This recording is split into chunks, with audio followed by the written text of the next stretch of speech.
안녕하세요. 슬기로운 초등생활 이은경입니다. 네, 한 해 시작 잘 하고 계시죠? 작심삼일 어떻게 작심삼일이란 말 너무 많잖아요. 그리고 실제로 그렇게 정말 많이 돼요. 아이들도 그렇고 엄마들도 그렇고요. 그럼 또 4일째 다시 하면 되잖아요. 그쵸? 네, 3일 하고 뭐 세상이 끝나는 거 아니고요. 올 한 해 공부하고 끝날 거 아니잖아요. 그러니까 제가 말씀드렸듯이 긍정 육아, 네, 안 되면 될 때까지 하면 되고요. 오늘 안 되면 내일 또 다시 시도. 뭐라도 하면 뭐라도 되고요. 아무것도 안 하면 아무것도 안 되잖아요. 그쵸? 그리고 우리 새해니까 힘차게 또, 네, 운동, 독서, 마음 먹으신 대로 열심히 하셨으면 좋겠습니다. 네, 오늘은요, 초등 컴퓨터에 대해서 이야기 좀 드릴게요. 컴퓨터 어느 정도까지 네, 학교에서 진행하고 있는지, 그리고 시간이 좀 난다. 그리고 아이가 컴퓨터에 관심이 있다면 집에서 어떻게 도와주면 좋을까에 대해서 말씀을 드릴게요. 네, 컴퓨터요. 1학년 들어가자마자부터 합니다. 네, 컴퓨터란 과목 없어요.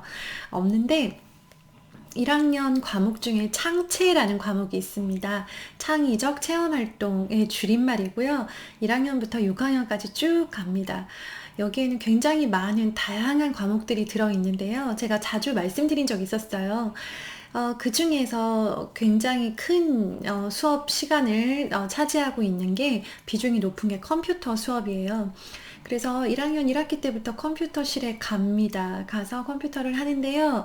네, 어떤 걸 주로 하느냐? 1학년 때는 일단 컴퓨터 켜고 끄기로 시작을 하고요.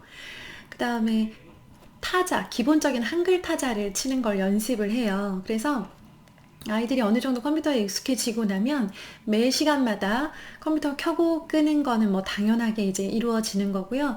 타자 연습을 매번 합니다. 그리고요, 저학년 때 많이 쓰는 프로그램이 그림판이에요. 우리 그림판 다 아시죠? 네. 모르시면 모든 컴퓨터 프로그램에 다 깔려 있으니까 그림판 한번 네, 들어가서 보시고요. 아이한테 네, 그림판을 한번 시켜보세요. 많이 어렵지도 않으면서 아이들이 그냥 컴퓨터로 그림을 그리는 거예요. 햇님도 그릴 수 있고요. 네, 네모, 세모 다 그릴 수 있어요. 글씨를 쓸 수도 있습니다. 마우스를 이용해서. 이 그림판을 하는 이유는요, 그림을 그리기 위한 건 아니에요. 컴퓨터를 기본적으로 다룰 수 있는 가장 기초적인 프로그램이기 때문에 저학년, 1, 2학년 컴퓨터 시간에 많이 활용을 하고 있고요.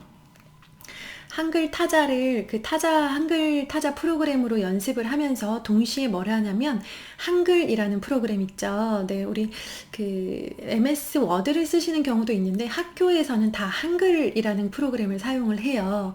그래서 한글 프로그램을 열어서 거기다가 타자를 치고 내가 문서를 작성해 보는 걸 합니다. 그런데 이 컴퓨터라는 과목이요. 지금 들으면서 우리 애는 안 한 것 같은데 혹은 우리는 이런 걸 안 했던 것 같은데 라는 생각이 드실 수 있는 이유가 뭐냐면요. 한글 그 컴퓨터는 교재가 따로 없어요. 교재? 네. 5, 6학년이 되면요. 실과라는 과목 안에 컴퓨터 단원이 들어있어요. 그래서 거기에서는 교재에 근거해서 나가지만요. 그 이외에 창체 시간에 이루어지는 이런 컴퓨터 시간에는요. 담임 선생님 재량 하에 기본적인 매뉴얼만 가지고 가기 때문에 선생님에 따라서는 타자 연습을 조금 더 비중을 높게 하실 수도 있고요. 또 어떤 선생님은 그림판을 많이 하실 수도 있고 어떤 선생님은 한글 문서를 위주로 수업을 진행을 하시기도 해요. 그리고 또 하나 우리 친구들이 잘하면서 좋아하는 거 인터넷 검색이 있습니다. 네, 포털 사이트에 들어가서 연습할 때 이렇게 해요. 강아지 사진 이렇게 쳐보라고 해요. 혹은 강아지 아이들이 제일 좋아하잖아요. 그러면 강아지 들어가면 강아지에 대한 문서도 나오고 강아지에 대한 사진도 나오죠. 그림도 나옵니다.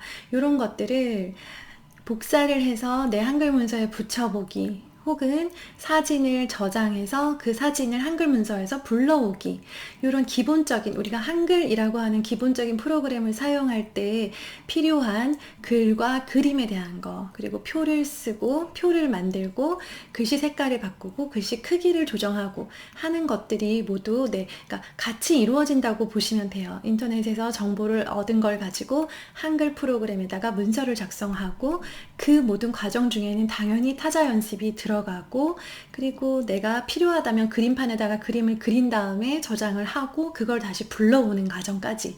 근데 이것들이 좀 거창해 보이는데요. 어렵지가 않고 우리 친구들이 곧잘 하는 이유가 컴퓨터 시간에 앉아서 다 같이 이렇게 해요. 선생님이 기본 설명을 해주시면요, 연습을 합니다. 하면서 모든 친구들을 다 선생님이 1대1로 케어할 수 없기 때문에 잘하는 친구들이 또 여기저기 이렇게 그 군데군데 있잖아요. 컴퓨터가 좀 능한 친구들이요. 친구들 많이 잘 알려줘요. 그래서 저는 실제로 할 때 이렇게 짝꿍을 많이 맺어줬어요. 그래서 컴퓨터를 조금 해봤던 경험이 있는 친구들이 아직 잘 모르는 친구들을 도와줄 수 있도록 이렇게 했었고요. 한글 타자는 기본으로 연습을 좀 시키시면 좋아요. 친구들끼리 은근 굉장히 경쟁하는데요. 뭐 경쟁에서 이겨라 이런 느낌보다는 이게 학년이 올라가서 이제 타자를 외워서 칠 나이가 됐는데, 어느 정도 됐는데도 계속 독수리로 치면요, 아무래도 타자가 느려서 컴퓨터 시간에 좀 나는 잘 못한다라는 느낌을 가질 수가 있어요.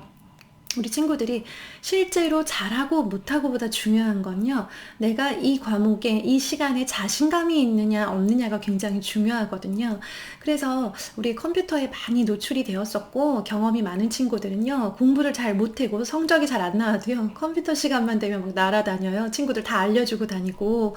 그래서 친구가 만약에 아이가 학습적으로 조금 자신감이 없는 편이다 그러면요, 컴퓨터를 하나 필살기로 넣어주시는 것도 좋다고 생각해요.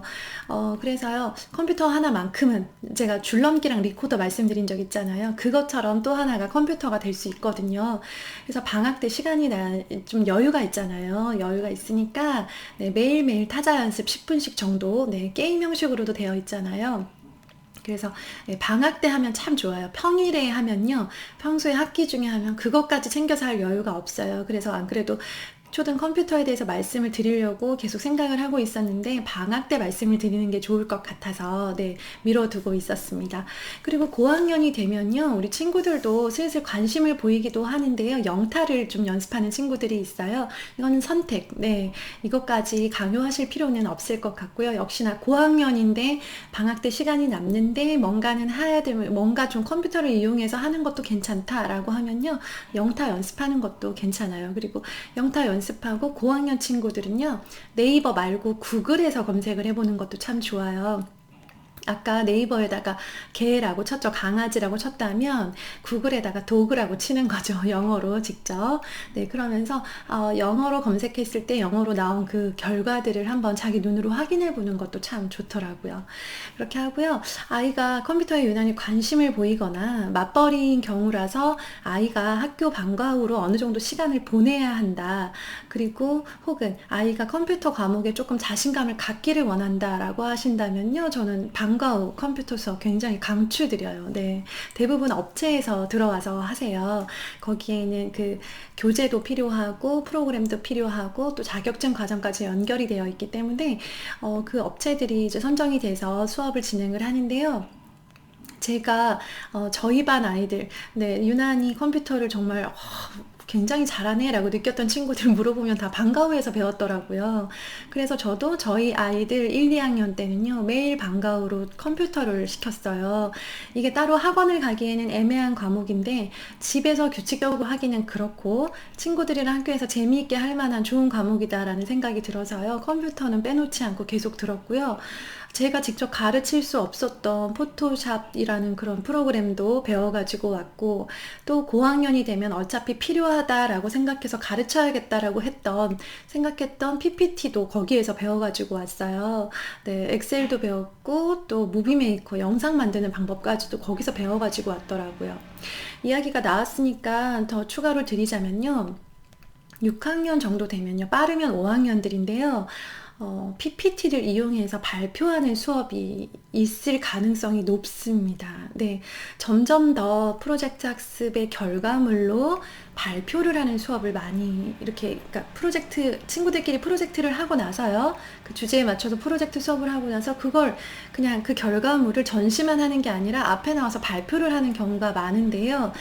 한 4학년 정도까지는 이렇게 종이에다 쓰고 사진을 오려 붙여서 이렇게 그 발표 자료, 종이 자료를 준비해서 오고요. 분위기가 어떠냐면 5, 6학년이 될수록 점점 PPT로 작업을 해서 그걸 USB에 담아서 학교에 가지고 오면 그걸 이제 선생님 컴퓨터로 틀어서 PPT 자료를 보면서 발표를 하거든요.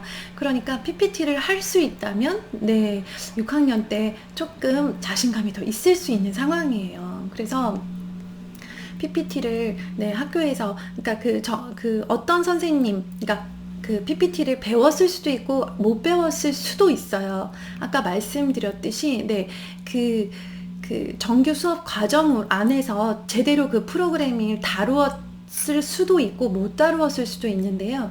아이가 PPT를 그 집에서 해볼 수 있다면 참 재미있어 할 거예요. PPT가 특징이 사진 같은 거 마구 불러다가 네, 할 수 있고 글씨 크기 조정 가능하고 탁 누르면 애니메이션으로 날라오고 막 이러잖아요. 그래서 우리 친구들이 굉장히 재미있어 하는 네, 그런 프로그램이에요. 그래서 PPT를 집에 네, 프로그램으로 이렇게 사용할 수 있게 해주시고요. 하나씩 한번 만들어 보도록 제목 넣고 사진 넣고 뭐 음악을 넣거나 효과를 넣고 하는 것들을 재미로 한번 해볼 수 있도록 경험하면 참 좋더라고요. 그리고 최근에는 이제 아이들도 영상에 관심이 많고 또 영상 쪽으로 또 발표 자료를 준비하는 경우도 있고 선생님들 중에서 영상에 관심 있으신 분들 경우에는요. 수업 시간에 무비메이커라고 하는 윈도우 프로그램을 활용하는 경우도 있어요. 그래서 이것도 아이가 시간이 날 때 한 번씩 이렇게 그 프로그램을 틀어보고 한번 해볼까라고 해보는 것도 참 좋습니다. 근데 이 모든 것들은요. 네, 학교에서 담임 선생님 재량 하에 진행이 되고 있는 것들이기 때문에 엄마가 그것까지도 완전 굉장히 잘하게 하려고 막 욕심을 내서 너 3학년 때 무비메이커 얼른 할 수 있어야 돼. 이렇게는 안 했으면 좋겠어요. 네. 아이가 컴퓨터로 뭔가를 하고 싶어 하는데 맨날 하는 게 뭐 주니어 네이버 들어가고 유튜브 보고 그리고 또 뭐 게임하고 이런 것밖에 없다면 그런데 아이가 컴퓨터는 정말 좋아한다 라고 한다면요. 네, 요런 프로그램들을 하나씩 노출을 시켜 주시는 거예요. 그리고 제가 초등 코딩 교육의 영상에서 말씀드렸듯이 네, 코딩 관련한 2가지 프로그램 스크래치와 엔트리 이걸 검색해서 들어가시면 무료로 사용 가능한 아이들이 직접 해볼 만한 그런 좋은 프로그램이 또 있잖아요. 그렇게 해서 초등 컴퓨터를 쭉 생각할 때요. 안 할 수 없어요. 안 할 수 없고요. 너무 과할 필요도 없어요. 하지만 기본적으로 컴퓨터를 다루고 그 다음에 프로그램들의 기본 작동 원리를 이해하고 있어야만 학교에서 뭔가 새로운 프로그램을 배울 때 하나씩 네, 금방 따라가기가 편하고요. 네, 컴퓨터를 좀 유난히 좋아하고 관심을 보이는 친구들은 내가 잘하는 재주, 하나의 정말 좋은 기술로 컴퓨터를 가지고 있는 것도 참 좋습니다. 그리고 이제 사회 과목 때문에 좀 걱정을 많이 하세요. 특히 3학년 올라가실 때 사회 좀 부담스러워 하시죠. 3학년 사회 처음 올라갈 때요. 우리 고장에 대해서 배워요. 그래서 우리 동네에 있는 병원, 실제 우리 동네에 있죠. 무슨 동, 무슨 동, 무슨 구, 무슨 동, 이렇게까지 행정구역이 좁아지면서요. 우리 동네에 있는 미용실, 우리 동네에 있는 병원, 우리 동네 학교, 정말 그 지역에 있는 여러 가지 기관들을 실제로 다 알아보거든요. 이때 활용하는 사이트가 네이버 지도, 구글 지도 이런 것들을 실제로 사용을 해요. 그래서 시간이 난다면 그리고 또 요 3학년을 앞두고 있다면 미리 한 번씩 들어가서 보는 것도 참 좋습니다. 그리고 아이들이 뭔가 이렇게 인터넷에 뭐 다음 뉴스 이런 거 이렇게 걸러지지 않은 뉴스들을 보고 있는 건 좀 불안하잖아요. 그런데 아이들이 뭔가 계속 인터넷으로 정보를 원하고 계속 뭔가를 보고 싶어 한다. 그럴 때 재미있는 사이트가 제가 해봤을 때는 통계청과 기상청이 있었어요. 그래서 통계청 가보면요. 정말 다양한 종류의 통계들이 쫙 나와 있어요. 저는 그냥 제가 재미로 들어갈 때도 있고 또 저희 남편은 물어보니까 영재 교육 수업할 때 통계청의 자료를 가지고 많이 했다고 하고 저는 책을 쓸 때 통계청에서 나온 그 통계 자료를 보고 네, 책의 소재를 얻고 책의 어떤 근거, 네, 자료들을 활용할 때가 많아요. 그리고 또 기상청도 되게 재미있어요. 과학도 관련되어 있고 기상청에 들어가면요. 그러니까 이런 어떤 기관들 있죠. 기관들에서 만들어 놓은 홈페이지가 일단 우리 세금으로 만들었기 때문에 굉장히 잘 만들었어요. 네. 일반 사설 업체보다도 굉장히 그 높은 수준의 굉장히 잘 되어 있고 정보도 많이 담겨 있고요. 활용할 만한 좋은 사이트들이 많더라고요. 그래서 이런 것들 추천을 드리고요. 아이들이 들어가서 보면 좋을 만한 좋은 사이트 있으시면 같이 공유해 주시면 좋겠어요. 댓글 보러 들어오신다는 분도 계실 만큼 네, 댓글이 하도 풍성해서 정말 댓글 하나하나 버릴 게 없는 그런 아주 멋진, 아주 너무 특별하고 소중한 공간이 되어가고 있어서 너무 감사드리는데요. 우리 이제 알고 계신 정보들 여기다가 하나씩 하나씩 남겨주시면 좋겠습니다. 감사합니다. 네, 추운 날씨에 건강 조심하시고요. 네, 긴 방학 화이팅입니다. 네, 잘 보내세요. 안녕히 계세요.